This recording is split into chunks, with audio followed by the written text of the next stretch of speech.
Apa beda verbal dengan bunyi vokal datang dari wali murid Syifa kelas 4 Zaid?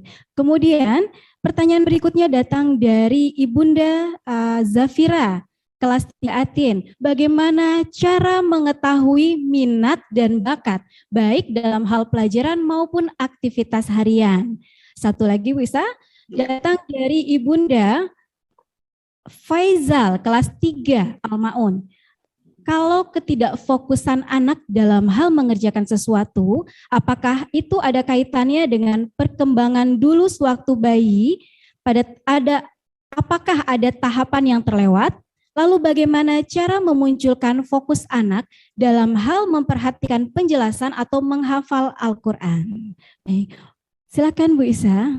Kalau tadi saya tulis verbal itu maknanya adalah kata-kata ya. Kalau bunyi vokal itu gini, itu bunyi vokal. Kalau tadi konteksnya dari perbandingan otak pria wanita, ya. Kalau nanti secara definisi yang jelas tentu akan beda, ya. Tapi kalau tadi yang ditanyakan adalah verbal itu kata-katanya, ya bunyi vokal itu tadi. Atau kalau bapak-bapak gini, itu bunyi vokal makna dari situ tadi, ya. Minat dan bakat ini tentu ada kajian khusus ya, Nanti Bunda misalnya nih mau belajar tentang minat bakat, ya silakan kita bikin seminar lagi satu saat bisa. Atau kalau Bunda mau belajar sekarang, bisa cari searching lah YouTube tentang bagaimana mengetahui minat dan bakat anak, itu banyak lah sekarang. Ya, narasumber-narasumber yang cerita, termasuk kami ya, saya juga ada di YouTube tentang cerita tentang bakat. Karena itu adalah kajian tersendiri yang sangat-sangat detail juga, ya. Kemudian bagaimana fokus untuk seseorang ya anak-anak ini? Apakah ada masalah di bayi ya? Sebetulnya nggak mesti karena masalah waktu dia bayi dan sebagainya. Ini multifaktorial.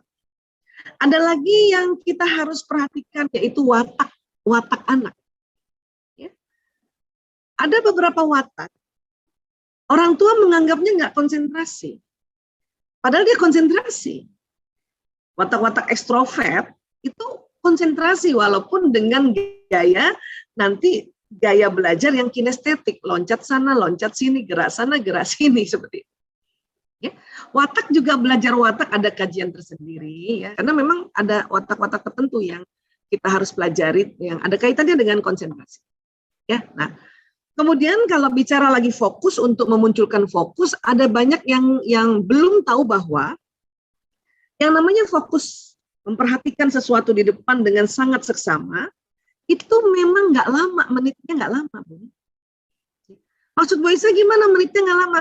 Jadi penelitian para ilmuwan mengatakan kalau kita fokus terhadap satu yang di depan ini, di depan apa yang kita lihat, itu berdasarkan umur. Dan nanti tahunnya diganti menit. Ya. Anak 3 tahun, fokus itu 3 menit. Anak 4 tahun, 4 menit. Anak 5 tahun, 5 menit. Anak 7 tahun, 7 menit.